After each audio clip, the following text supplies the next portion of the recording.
There is a sound traveling through the deep ocean right now that is louder than a jet engine at close range, produced by an animal the size of a school bus, in water so dark and so cold and so far below the surface that sunlight has never touched it.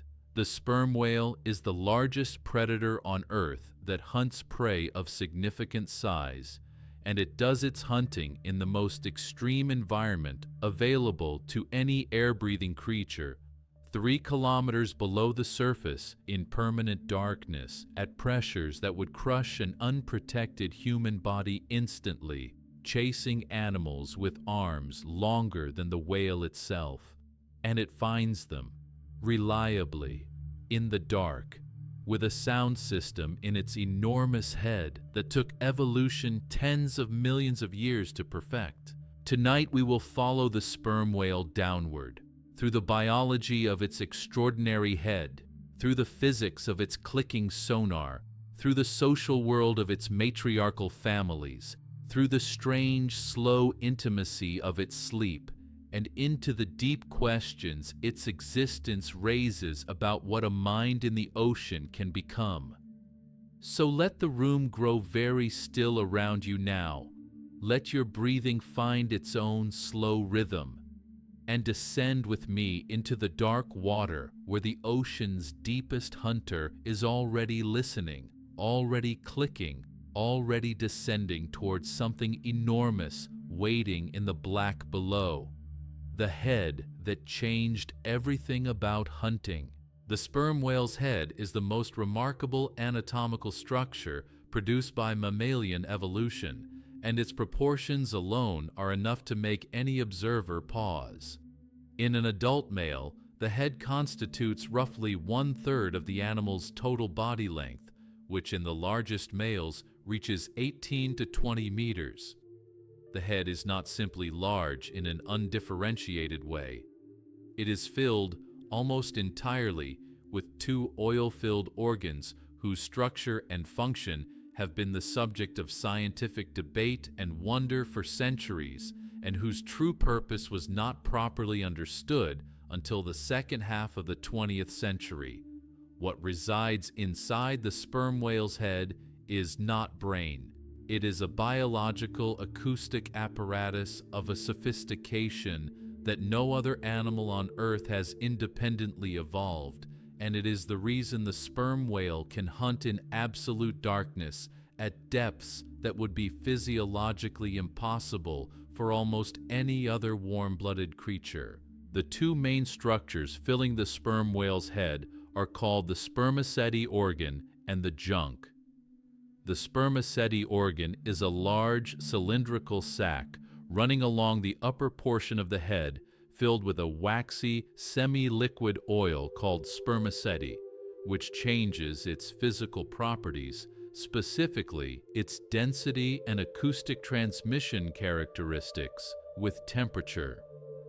Directly below the spermaceti organ, filling the lower and forward portion of the head, is the junk, a complex structure of oil-filled compartments separated by fibrous connective tissue arranged in a pattern that gives it the acoustic properties of a lens. These 2 structures work together as a directional sound projector and focusing system, channeling the intense clicks produced deep within the head by the phonic lips, a pair of structures near the front of the nasal passage, backward through the spermaceti organ and then forward again through the junk, shaping and focusing the outgoing sound into a directed beam aimed forward and slightly downward into the water column below the diving whale. The early whalers who killed sperm whales in enormous numbers for their oil knew the spermaceti organ primarily as a source of the finest quality lamp oil and lubricant available in the pre-petroleum world.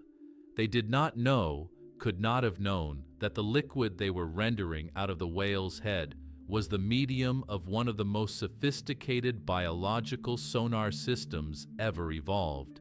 It was not until researchers, including Kenneth Norris and Malcolm Clark, working in the 1960s and 1970s, began piecing together the acoustic physics of the sperm whale head from measurements of sound production, anatomical dissection, and the analysis of recorded sperm whale clicks that the true function of this extraordinary structure began to become clear.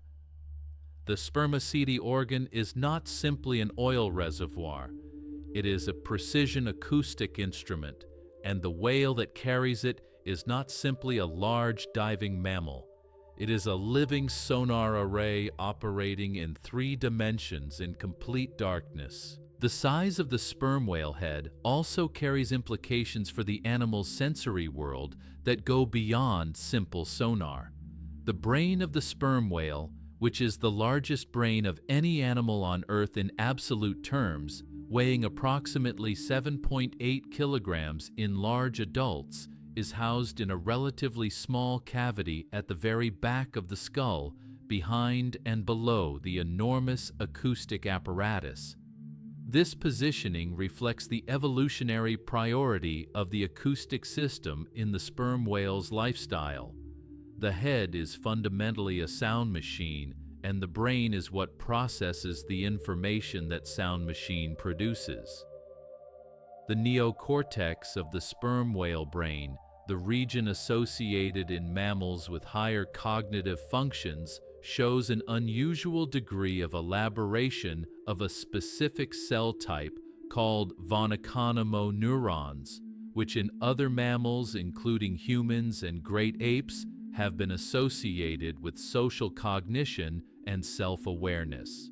The presence of these neurons in a whale whose social life is rich and long-term suggests a level of cognitive complexity consistent with the behavioral sophistication that field researchers have documented over decades of observation. Understanding the sperm whale head also requires appreciating the role of the melon, a different acoustic structure from the spermaceti organ, but serving a complementary function in processing returning echoes.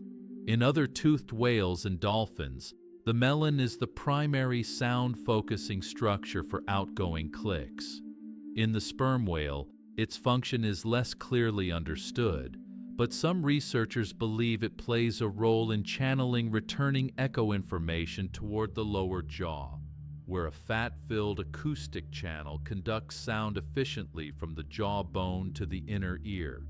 The processing of returning echoes from the depths involves detecting signals that have traveled several kilometers down to a target and several kilometers back, accumulated travel delays measured in seconds and degraded by the acoustic complexity of the deep scattering layer and the physical background of the deep ocean.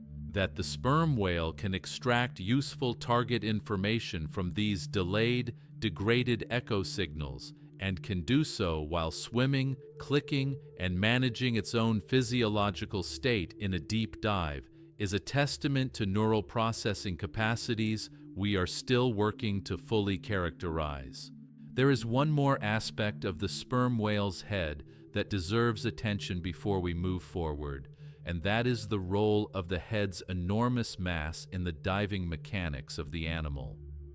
Some researchers, particularly the marine biologist Malcolm Clark, have proposed that the sperm whale can adjust the temperature of the spermaceti oil in its head, and therefore its density, by controlling blood flow to the organ through a system of blood vessels called the countercurrent heat exchanger.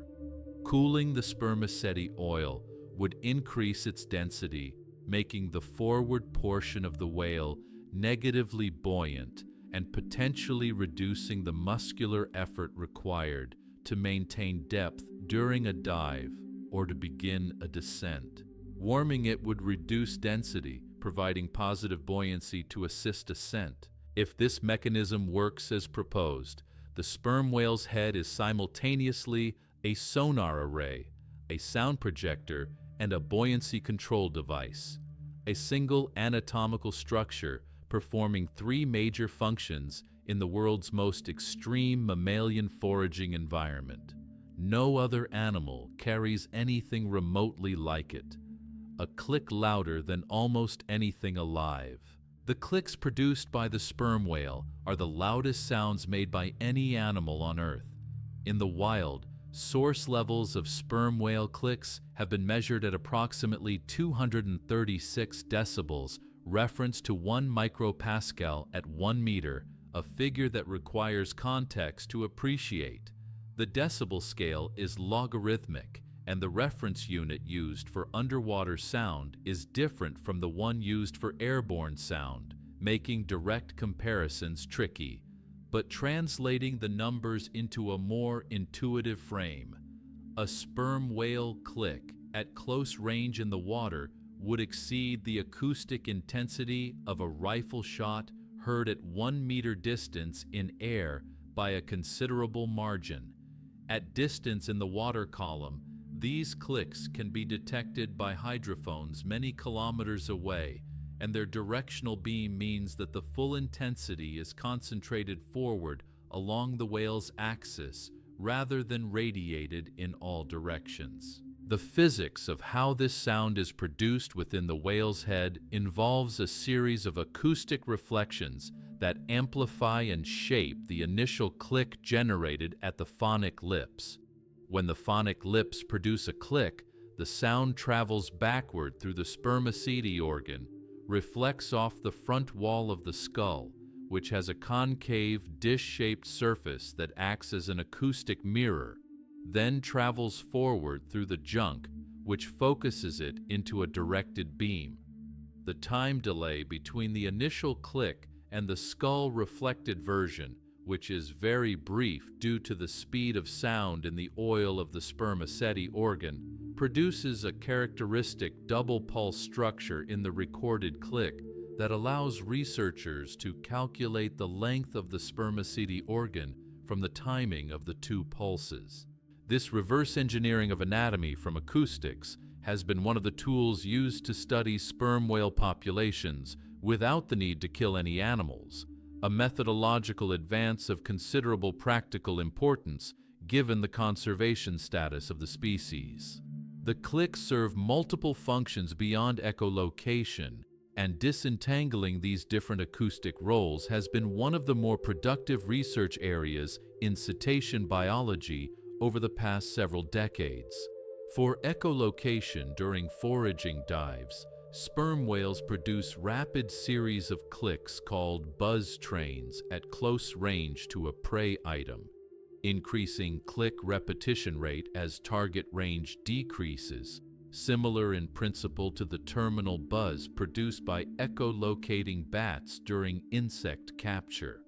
At longer ranges during the descent phase of a dive, the click repetition rate is slower, consistent with scanning the water column ahead for potential prey targets at distances of hundreds of meters. The ability to detect and identify giant squid at depth from reflected clicks requires the processing of extremely faint return signals against a complex acoustic background, and the neural systems devoted to this task within the sperm whale's auditory cortex occupy a substantial portion of its large brain.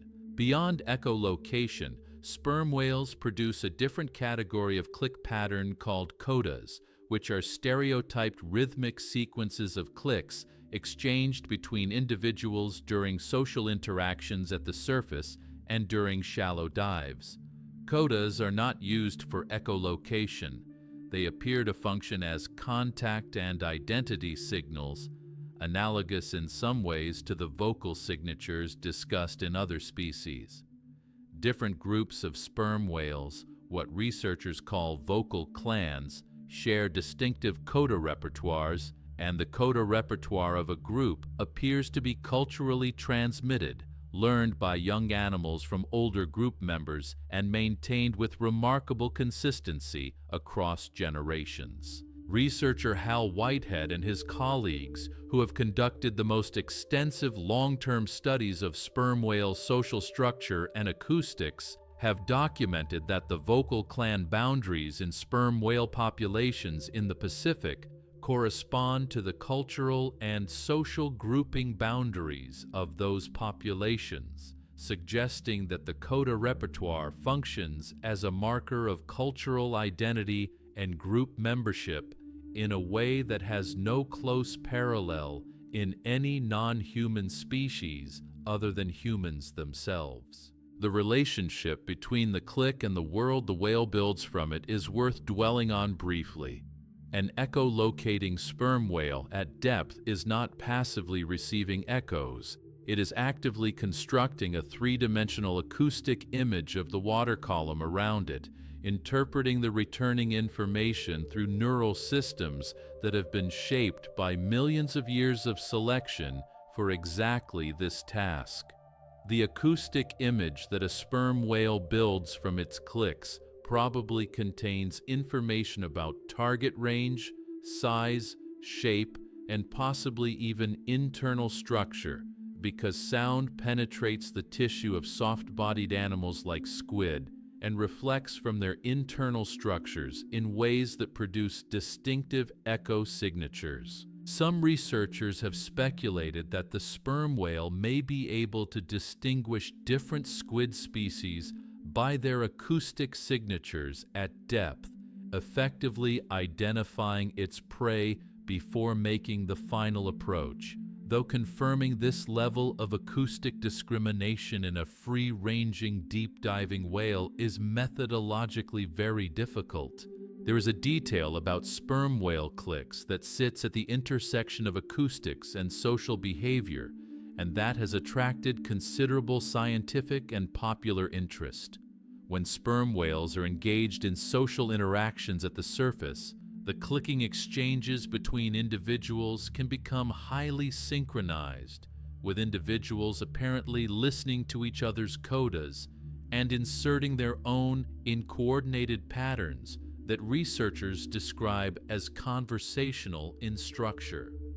The temporal precision of this acoustic turn-taking, in which individuals appear to respect the coda timing of others and insert their own responses at specific intervals, exceeds what would be expected from random timing and suggests an active attention to the timing structure of the other animal's vocalization. Two sperm whales exchanging codas at the surface are, in some meaningful acoustic sense, listening to each other and responding in a structured way. What they are communicating beyond identity and social affiliation remains one of the more tantalizing open questions in the study of cetacean communication. What the darkness at 3 kilometers feels like, the bathypelagic zone, the layer of ocean between roughly 1,000 and 4,000 meters depth where sperm whales hunt, is one of the most alien environments accessible to any air-breathing vertebrate. No sunlight reaches it. The temperature hovers just above zero in most of the world's oceans. The pressure at 3,000 meters exceeds 300 atmospheres.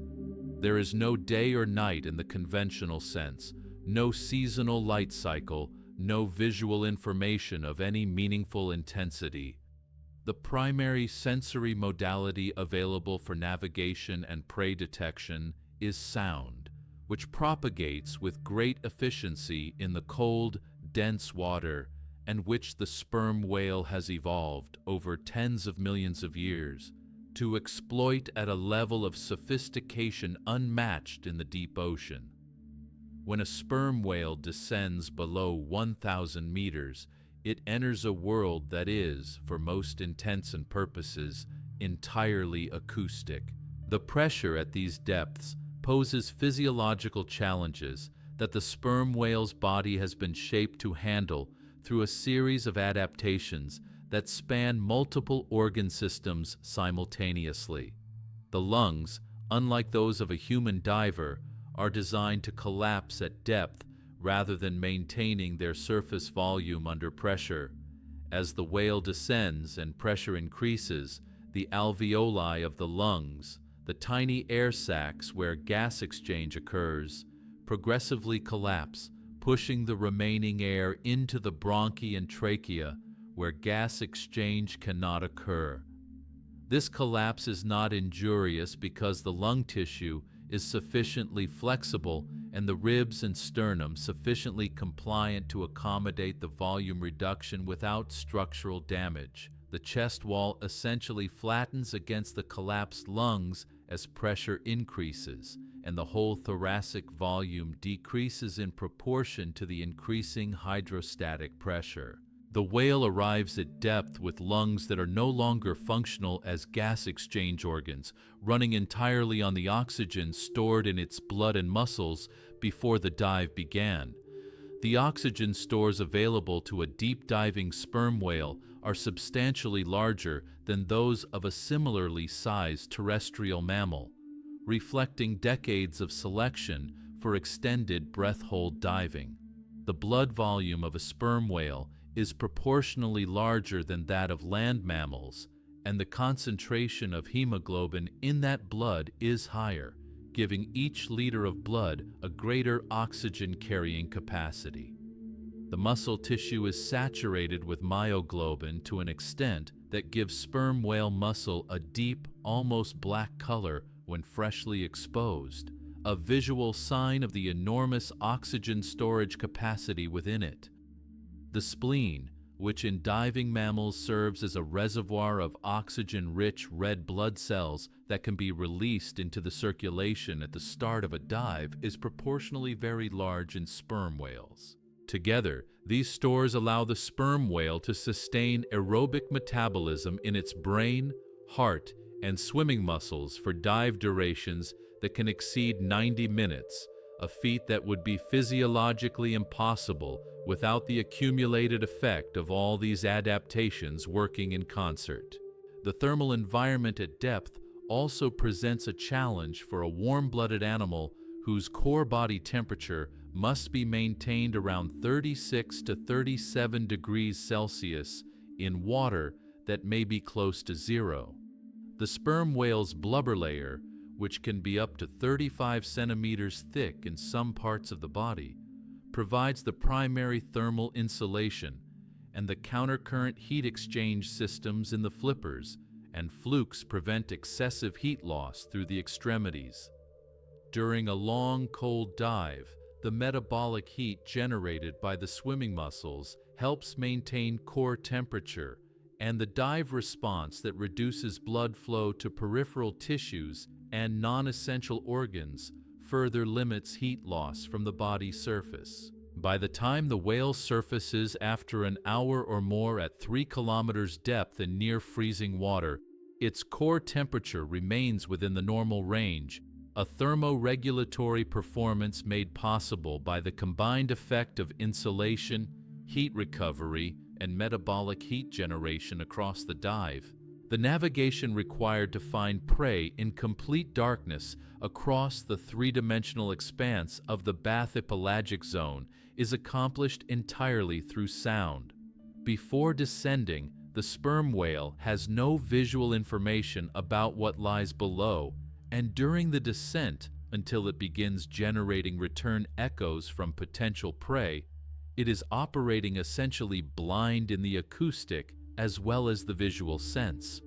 Some researchers have proposed that sperm whales use the characteristics of the deep scattering layer, the broad band of biomass that reflects acoustic energy and whose depth and density vary geographically and seasonally, as a navigational reference during deep dives, clicking against the layer and using the pattern of returns to orient themselves in the water column.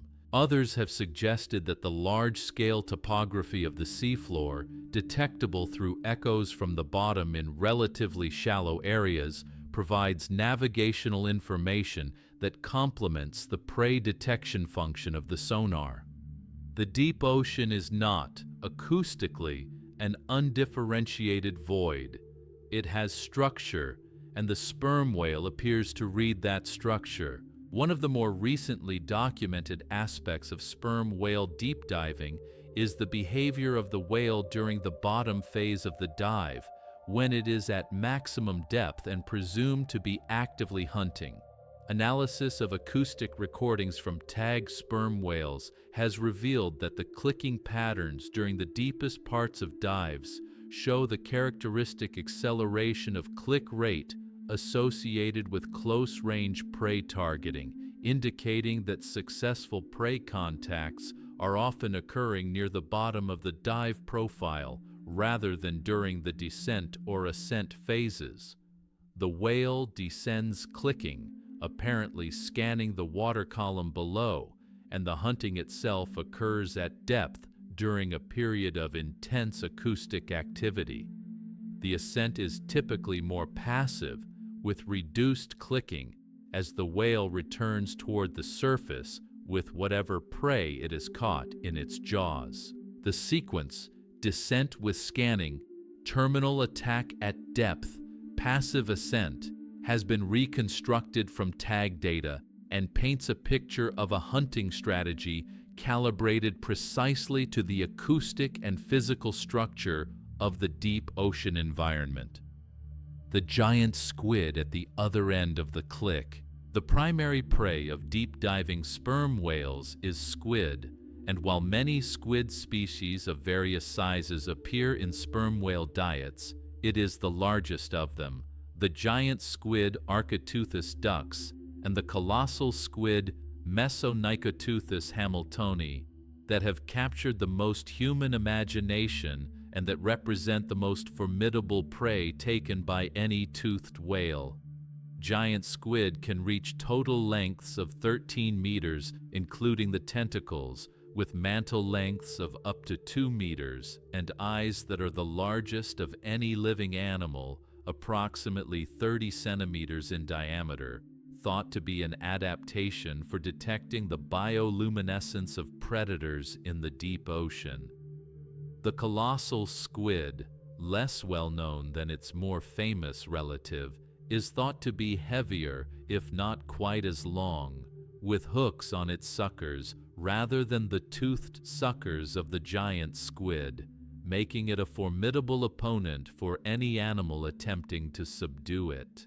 The evidence for sperm whale predation on giant and colossal squid comes from multiple sources, none of which involves direct observation of the hunt. Sperm whale stomachs examined during the whaling era and through the analysis of stranded animals contain squid beaks in large numbers, beaks being the hardest, most indigestible part of the squid's body, and therefore the most likely to persist in the stomach long after the rest of the prey has been digested. Giant squid beaks have been recovered from sperm whale stomachs with some regularity. Additionally, sperm whale skin is frequently marked with circular scars matching the diameter of giant squid sucker rims, and some whales carry sucker scars of truly extraordinary size, suggesting encounters with squid individuals considerably larger than any specimen recovered intact by scientists. The largest sucker scars on some whale skins suggest squid with mantle lengths significantly exceeding those of any giant squid in scientific collections, a fact that has generated considerable speculation about the potential maximum size of Architeuthis dux in the deep ocean. The actual mechanics of how a sperm whale catches a giant squid in darkness at 3 kilometers depth has never been directly observed. What is known comes from inference and from the acoustic tag data that allows reconstruction of the hunt's broad outlines. Giant squid are not passive prey. They are muscular, fast-swimming predators in their own right, capable of jet propulsion and equipped with arms, tentacles, and hooks that can cause significant injury to an attacker. The circular and linear scars on sperm whale skin that correspond to squid sucker marks and beak cuts suggest that the squid do resist capture and that successful hunts may involve genuine struggles in the dark at depth. Some sperm whales carry what appear to be healed wounds from squid beaks on the skin around the mouth, evidence that the prey was alive and resisting during at least part of the encounter. The image of a sperm whale and a giant squid locked in mutual combat in the absolute darkness of the deep ocean miles below any surface light, is not mythology. It is inferred from evidence and is almost certainly true. The sperm whale's jaw structure is well suited to catching fast-moving, soft-bodied prey like squid. The lower jaw is narrow and elongated, studded with large conical teeth that fit into corresponding sockets in the upper jaw when the mouth is closed. The upper jaw has no functional teeth, relying instead on the sockets to secure prey gripped by the lower jaw teeth. This dentition is effective for gripping slippery squid that have been maneuvered into contact with the lower jaw but is not designed for tearing or chewing, and sperm whales are thought to swallow their squid prey whole or in large pieces after minimal processing. The absence of upper jaw teeth has led some researchers to propose that the sperm whale's sonar system is so effective that it can stun or disorient prey acoustically before physical contact, reducing the need for a powerful biting grip by presenting the prey in a disoriented state that allows the whale to position it for swallowing rather than needing to subdue it by force. This sonic stunning hypothesis remains controversial but has not been ruled out. The ecological relationship between sperm whales and the deep ocean squid community is one of the larger-scale ecological processes in the ocean, even though it occurs in an environment so remote and inaccessible that we have almost no direct observations of it. Sperm whales consume enormous quantities of squid daily, individually and collectively. Estimates of the total consumption of squid by the global sperm whale population, even at current post-whaling reduced population sizes, run into the tens of millions of tons per year, making sperm whales collectively one of the major consumers of deep ocean biomass. Before the whaling era reduced the global sperm whale population to a fraction of its historical size, the collective ecological footprint of the species would have been correspondingly larger. The sperm whale is not simply a curiosity of the deep ocean.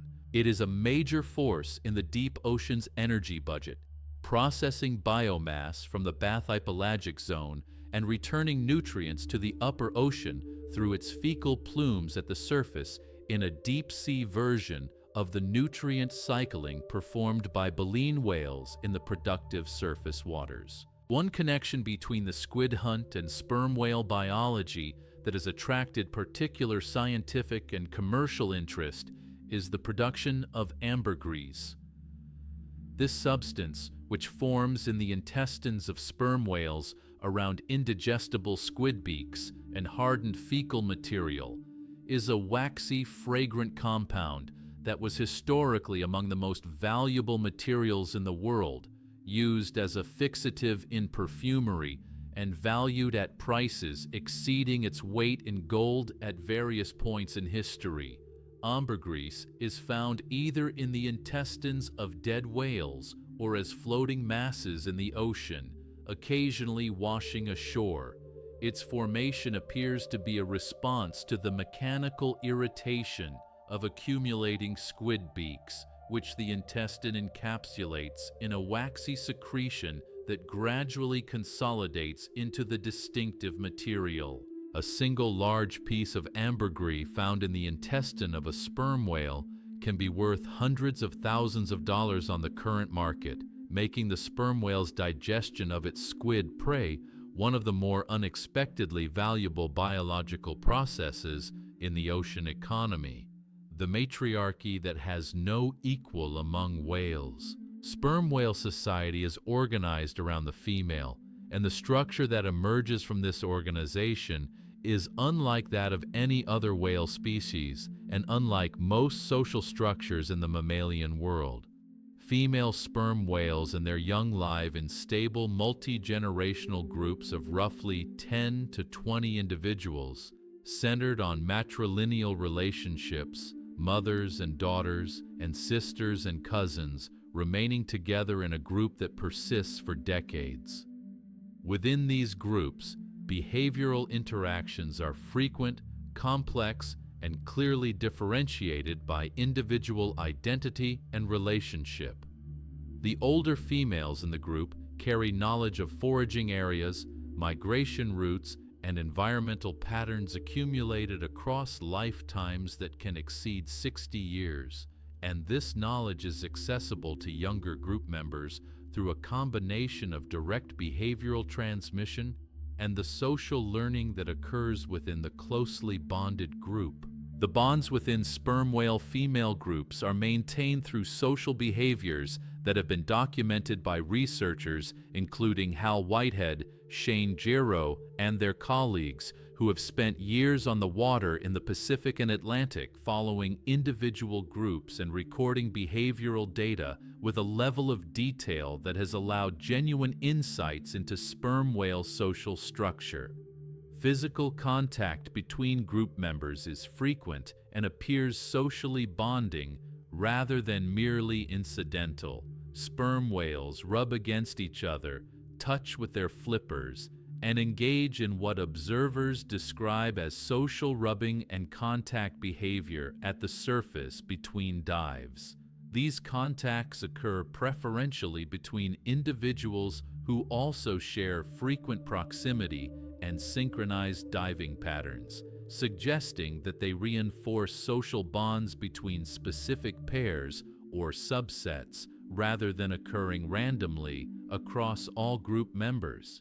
Cooperative behavior within female groups extends to some of the most consequential activities in the animal's lives. When a group member is in distress, for example after a serious injury or during a predator encounter, other group members have been observed to remain nearby, physically supporting a compromised individual at the surface or positioning themselves defensively around a vulnerable animal. The most dramatic form of this cooperative defense, termed the Marguerite Formation by researchers after its floral appearance, involves the group arranging themselves in a spoke wheel pattern around a vulnerable individual, heads outward and tails inward, thrashing their flukes toward any approaching threat. This formation, which has been observed in response to orca attacks, effectively presents a wall of enormous tail flukes to approaching predators while protecting the central animal from direct attack. It is a collective defense behavior that requires group coordination and a social commitment to individual welfare that goes beyond simple self-interest. Particularly striking is the cooperative behavior of sperm whales toward calves that are not their own. Sperm whale mothers must make deep foraging dives to feed, and these dives last far longer than a young calf can hold its breath, meaning the calf cannot accompany its mother to depth and must wait near the surface during the maternal foraging dive. During this waiting period, other females in the group, including individuals with no close genetic relationship to the calf, have been observed remaining with the calf at the surface, providing social company and what appears to be active protection from the predation risk that an isolated calf at the surface represents.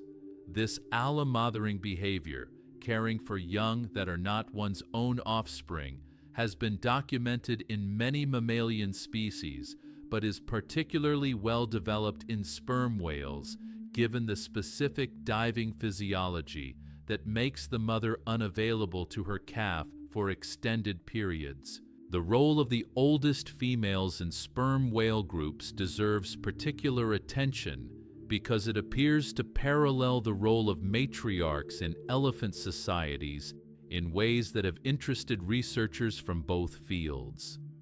Older female elephants carry spatial and ecological knowledge that younger group members lack, and groups with older matriarchs make better decisions in novel or challenging situations.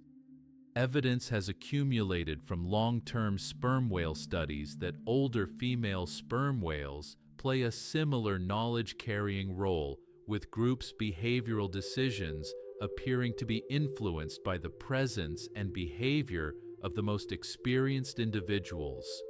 A group that loses its oldest female through natural death or, historically, through targeted whaling, which preferentially removed large individuals, loses more than a single animal. It loses the accumulated experience encoded in that animal's behavioral repertoire, a form of cultural knowledge that cannot be simply replaced by the maturation of younger animals.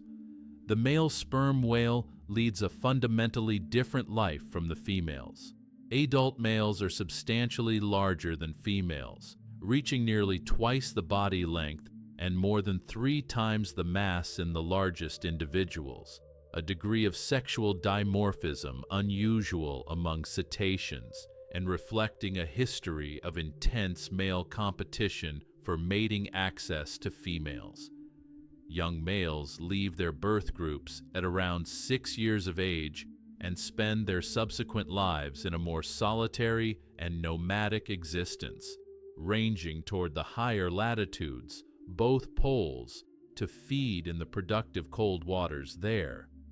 Adult males visit female groups occasionally, apparently to mate, but they do not form lasting social bonds with any female group and spend most of their adult lives alone or in loose associations with other males. The social and ecological ecology of male sperm whales is therefore quite distinct from that of females, and the life history of a male, with its long solo journeys to polar waters and its occasional visits to tropical and subtropical female groups, is a story separate from and complementary to the matriarchal family structure that defines female sperm whale society. Sleep that happens vertically in the open ocean. Among the more quietly remarkable discoveries in recent sperm whale research is the documentation of a specific sleep behavior that occurs in the open ocean, in groups, in full daylight, in a posture that no one expected. In 2008, a team of researchers including Patrick Miller and Luke Rendell encountered by chance a group of sperm whales floating motionless at the surface in a vertical orientation, heads down, tails up, arranged in a loose formation that the researchers initially could not explain. The whales were entirely unresponsive to the research vessel's approach. One was bumped gently by the vessel without reacting. After approximately 10 minutes in this state, the whales gradually became active, submerging and resuming normal behavior. The researchers concluded, after careful analysis, that they had observed sperm whales sleeping. The vertical posture in which sperm whales appear to sleep is thought to reflect the natural buoyancy distribution of the animal, with the dense, oil-filled head somewhat negatively buoyant and the rest of the body more positively buoyant, causing the resting whale to float in a nose-down orientation without active muscular effort. This passive floating position requires no energy expenditure to maintain, making it an energetically appropriate resting posture for an animal that must breathe voluntarily and cannot fall into the fully unconscious sleep of terrestrial mammals without drowning. The duration of these sleep bouts, when they have been timed from observations or reconstructed from tag data, is typically short, around 10 to 15 minutes per bout, with the animals surfacing to breathe during and between bouts. The cumulative sleep time inferred from these observations suggests that sperm whales may sleep for only about 7% of the day, making them one of the shortest sleepers among mammals studied so far. The group nature of the observed sleep bouts is interesting from a social perspective. The fact that multiple individuals in a group appear to sleep simultaneously, rather than maintaining a staggered schedule with some animals always alert, raises questions about predator detection during sleep. A group of unresponsive sperm whales floating at the surface, would appear vulnerable to orca predation in a way that a vigilant group would not be. Some researchers have speculated that the group's collective acoustic monitoring may continue during sleep at some reduced level, with the passive reception of sounds in the environment providing a degree of awareness even in the absence of active echolocation. Others have noted that the brief duration and apparent rarity of these sleep bouts may mean that the window of vulnerability is limited enough to be tolerable given the rarity of orca predation on adult sperm whales, which are large enough and sufficiently defended by their cooperative social behavior to represent difficult prey even when awake. The neurological basis of sperm whale sleep has not been directly measured, and whether the floating sleep state involves the full slow-wave sleep and possibly REM sleep stages documented in cetaceans with more accessible sleep behavior, such as dolphins and porpoises, remains to be established.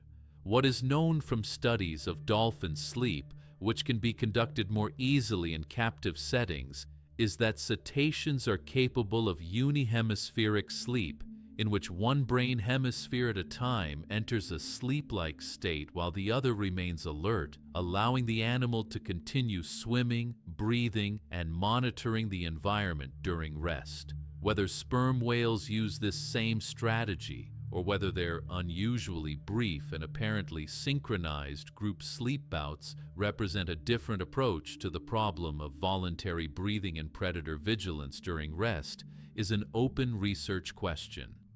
The sleeping sperm whale is, in every sense, still a relatively newly discovered phenomenon.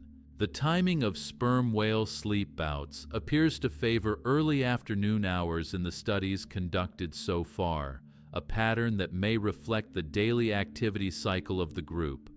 The morning hours are typically active feeding periods, with deep foraging dives beginning early and continuing through the morning. By early afternoon, after several hours of intensive deep diving, the animals may have met their energetic needs for the day and can afford the brief surface resting period that the sleep behavior represents. The afternoon timing is also consistent with the deepest, warmest part of the surface water temperature cycle, which may make floating near the surface thermally comfortable in a way that early morning surface resting would not be in some environments. Whether these patterns are consistent across populations in different thermal environments and with different prey availability patterns is not yet established, as the documented observations of sperm whale sleep remain relatively few and geographically limited. One of the details that makes sperm whale sleep observations particularly striking is the degree of unresponsiveness displayed by sleeping animals. Researchers who have encountered sleeping sperm whale groups have described the ability to approach the animals on small boats to within a few meters without producing any response, to photograph and observe them at close range, and in one documented case, to make gentle physical contact with a boat hull without eliciting the dramatic startle and escape response that a fully alert sperm whale would produce under similar circumstances. This depth of behavioral unresponsiveness suggests a genuine alteration of consciousness rather than simply a state of reduced activity, and it is one of the behavioral criteria that researchers have used to classify the floating vertical state as sleep rather than simple rest. The sperm whale sleeping in the open ocean, vertical and still and deeply unaware of the boat approaching from above, is one of the more extraordinary sights that cetacean research has produced in recent decades, and it carries a quality of vulnerability that the whale's enormous size and formidable acoustic arsenal make all the more unexpected. The culture that travels in sound. The concept of animal culture, the transmission of learned behaviors from individual to individual and generation to generation through social rather than genetic means has been one of the more actively debated topics in behavioral biology over the past several decades.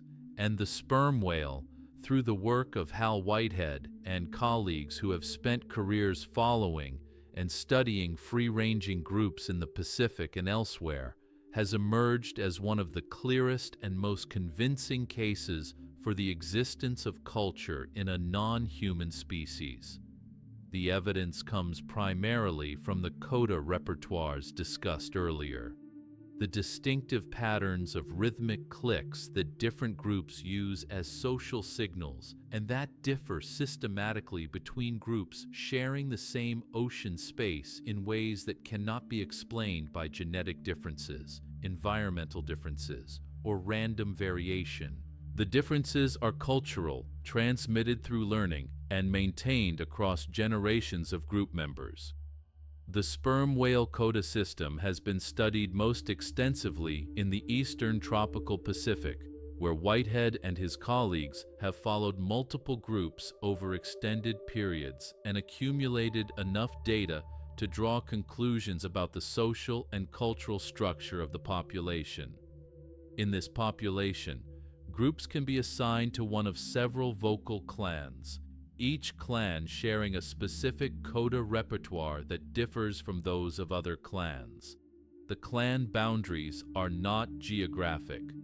Multiple clans share overlapping ranges and encounter each other regularly in the same ocean areas.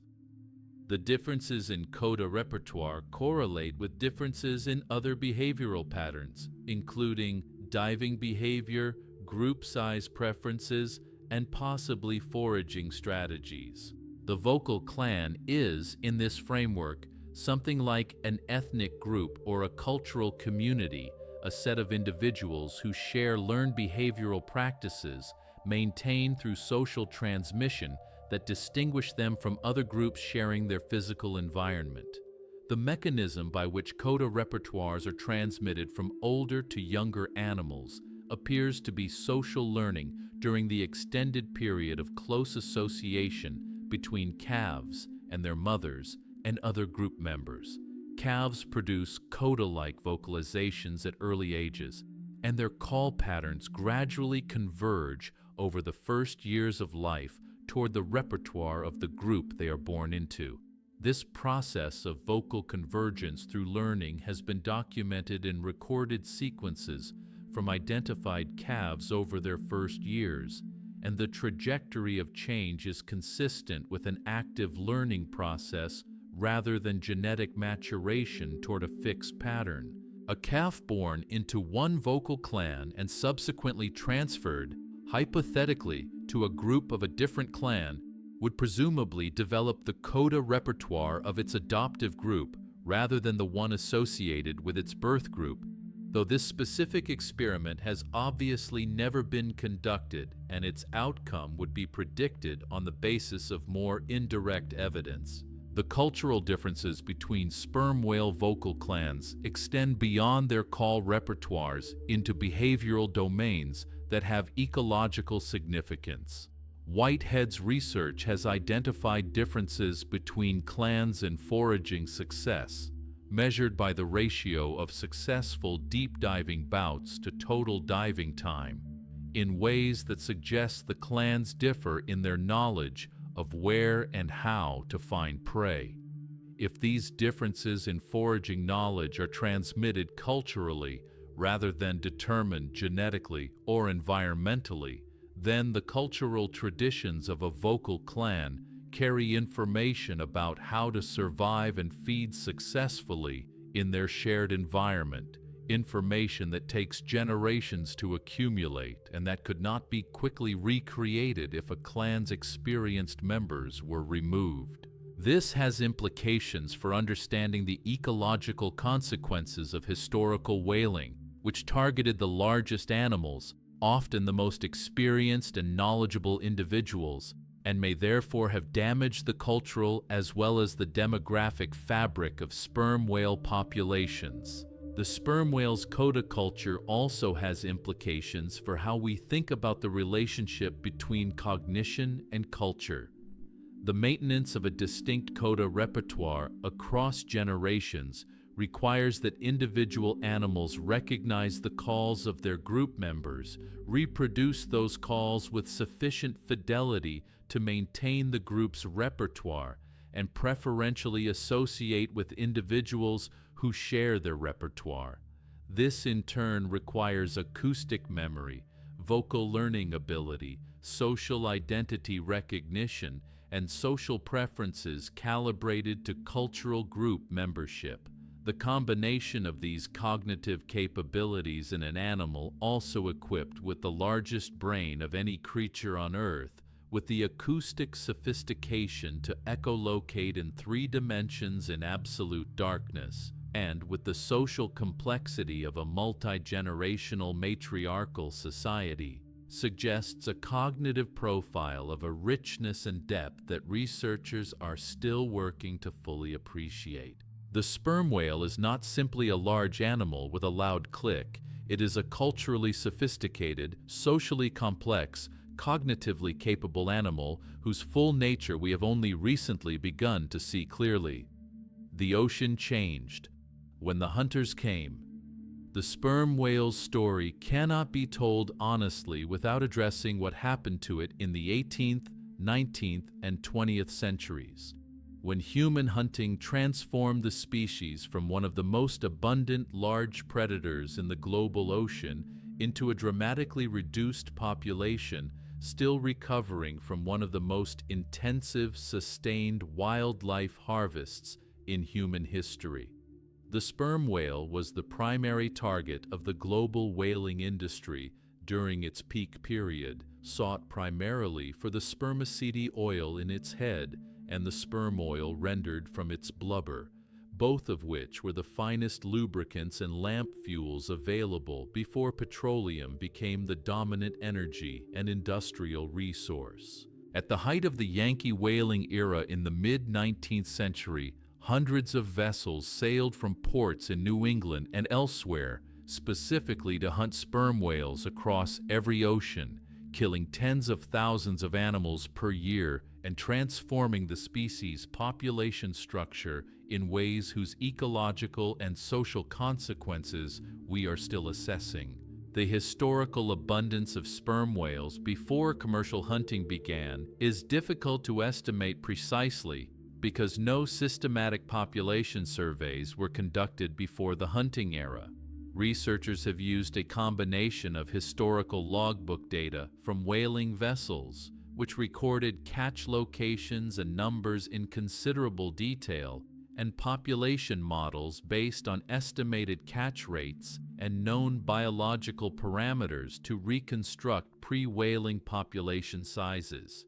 These estimates suggest that the global sperm whale population may have been on the order of 1 to 2 million animals before the whaling era, compared to the current estimated population of several hundred thousand, a reduction to perhaps 25 to 35% of historical abundance.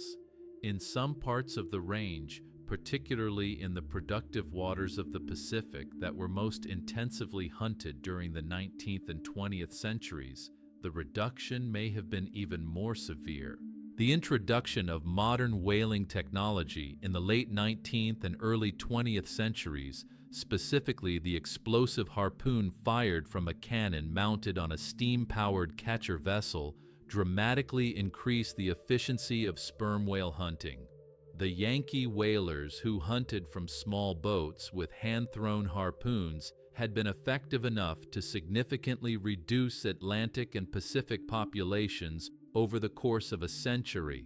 Modern industrial whaling was vastly more efficient, and the largest aggregations of sperm whales in the most productive ocean areas could be hunted down within years rather than decades. The Soviet whaling fleets of the mid-20th century were particularly destructive, taking enormous numbers of sperm whales in violation of international quotas and falsifying their reported catches on a scale that only became clear after the fall of the Soviet Union allowed researchers access to the actual fleet records. The true catch totals were considerably higher than what had been reported to the International Whaling Commission, compounding the damage done to already stressed populations. The cessation of commercial sperm whale hunting following the International Whaling Commission moratorium that took effect in 1986 was an important turning point, but the recovery of the species has been slow and uneven, as would be expected for an animal with the sperm whale's reproductive biology. Female sperm whales reach reproductive maturity at around 9 years of age and produce a single calf every 4 to 6 years, with a gestation period of around 15 to 16 months. A female that lives to 60 years might produce 8 to 10 calves over her reproductive lifespan. A modest reproductive output that means population recovery from severe depletion proceeds slowly even under fully favorable conditions. Populations in some parts of the range have shown signs of increase since the moratorium, but the species as a whole remains listed as vulnerable on the IUCN Red List, and the full recovery to anything approaching historical abundance is a project of generations rather than decades. The ecological consequences of the sperm whale population reduction are harder to measure than the demographic ones, but some of their outlines are becoming clearer as researchers think more carefully about the sperm whale's role in ocean nutrient cycling. As described earlier, sperm whales draw biomass from the deep ocean through their foraging dives and return it to the surface ocean through their fecal plumes, iron-rich waste that fertilizes phytoplankton production in the sunlit surface layer. In the Southern Ocean, where iron is a limiting nutrient for phytoplankton growth, the historical sperm whale population would have been cycling significant quantities of iron from the deep waters where their squid prey lives to the surface waters where the plumes are released. The reduction of the sperm whale population by 3/4 or more therefore represents a proportional reduction in this nutrient cycling service, with potential downstream effects on primary productivity, carbon sequestration, and the structure of the entire Southern Ocean food web. Quantifying these effects precisely is difficult, but the direction of the impact is clear. A vastly reduced sperm whale population fertilizes the surface ocean less effectively than the historical population did, and the ocean is correspondingly less productive for it. Why the deepest hunter carries the heaviest history. The sperm whale arrives at the end of this story, carrying everything we have given it in the sections before: the acoustic architecture of its head, the darkness of the deep ocean where it hunts, the social warmth of its matriarchal family groups, the brief vertical sleep in the open sea, the coda culture passing from mother to calf across generations, and the long shadow of a human history that reduced its numbers by millions. All of these things coexist in the same animal, in the same enormous body, producing together a portrait of a creature that is simultaneously one of the most extreme physiological specialists on Earth and one of its most socially and cognitively complex inhabitants. The combination is unusual, even among large marine mammals, and it is worth pausing at the end to consider why it arose and what it might mean. The deep diving specialization and the social complexity of the sperm whale are not independent features that happen to coexist in the same animal by accident. They are connected through the specific demands of the species' foraging ecology and reproductive biology. The extreme depth diving required to reach giant squid in the bathypelagic zone creates a situation in which individual animals are regularly absent from the surface for extended periods, making cooperative social behavior, particularly the allomothering and calf protection described earlier, an important survival advantage for offspring of deep-diving females. The The social group that keeps the calf safe during maternal foraging dives becomes the foundation for a broader cooperative social system whose complexity grows over time as each generation adds to the behavioral repertoire and cultural knowledge of the group. The diving creates the need for the cooperation, and the cooperation selects for the cognitive and social sophistication needed to maintain it across generations. The large brain of the sperm whale, which we noted earlier, carries von Economo neurons associated with social cognition in other species, is most plausibly understood as a product of selection for the cognitive demands of this complex social and foraging life, rather than as simply a byproduct of body size. The acoustic processing demands of deep ocean echolocation, the social recognition requirements of a large and long-lived social group with stable individual bonds, the learning demands of a culture transmitted through vocalization and social interaction, and the navigational and memory demands of foraging across ocean basins over a lifetime of 6 or more decades, all together constitute an environment that would select strongly for cognitive capacity. The sperm whale brain is large not because large animals tend to have large brains, though that relationship exists as a general trend, but because this specific animal's life demands cognitive capabilities that require the neural substrate to support them.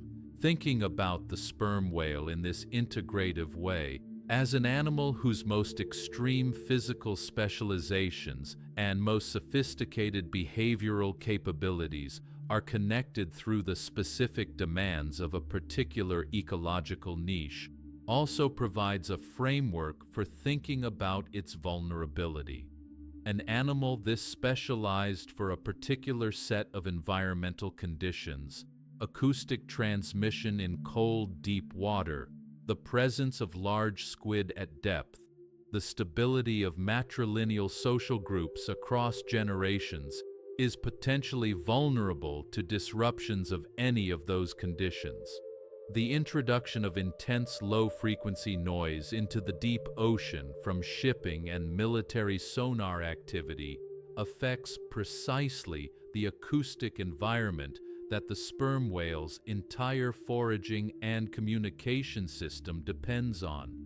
The removal of experienced older females through whaling disrupts the cultural transmission system that carries foraging knowledge across generations. Climate-related shifts in the distribution of deep ocean squid could alter the prey field that the whole foraging system is calibrated to exploit.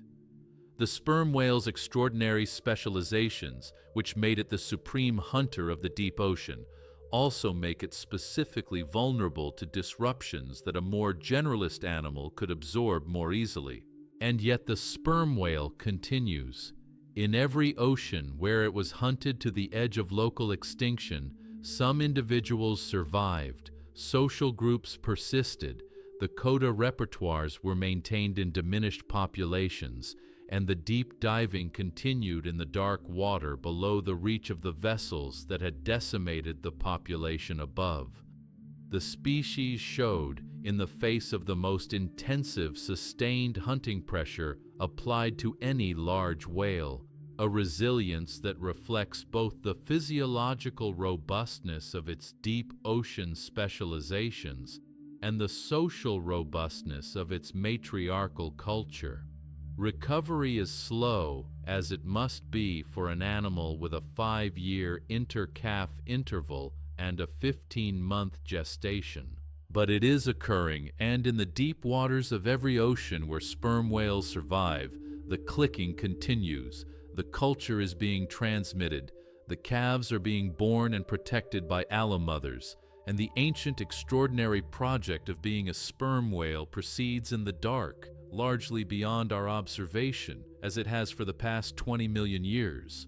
There is a sperm whale somewhere below the surface of the ocean tonight, at this moment, at 3 kilometers depth, in perfect darkness, clicking into the black. The clicks leave its head in a directed beam, travel forward and downward, and after several seconds, some of them return. Something large is there, in the dark, and the whale is already turning toward it. Above on the surface, in the early hours before dawn, its family group floats in loose formation, some awake, some in the brief vertical sleep that is the deepest rest available to an animal that must never stop breathing. A calf is at the surface, waited on by an anting female who is neither its mother nor its kin in any close genetic sense, but who stays regardless. And in the deep water below all of this, the clicking whale finds its target, accelerates, and in the dark and the cold and the pressure, at the intersection of 20 million years of evolution and one extraordinary set of physical and behavioral adaptations, the hunt concludes, and the night deepens around you now, as quiet as the ocean above the place where the whale is hunting. The surface is still. The clicking is happening too deep and too far away to hear. The family group floats in the dark water, breathing slowly, tilted slightly nose down, the way the ocean holds them when they rest. You have been tonight in the deepest place a warm-blooded body has ever learned to go. You have been in the acoustic architecture of an enormous head, in the darkness of 3 kilometers of cold water, in the warm social press of a matriarchal family, in the cultural memory of a coda that grandmother taught to mother and mother to calf. The sperm whale carries all of this at once, in the same body, in the same dive, in the same long and continuing life that the ocean made room for long before we arrived to find it extraordinary. Let the weight of all of it settle now, softly, the way the ocean settles around the floating whale in its brief sleep. Your breathing is slow, the room is warm, the dark water is very far away and very safe, and somewhere in it the clicking continues, patient and precise, finding what it is looking for in the dark. Good night.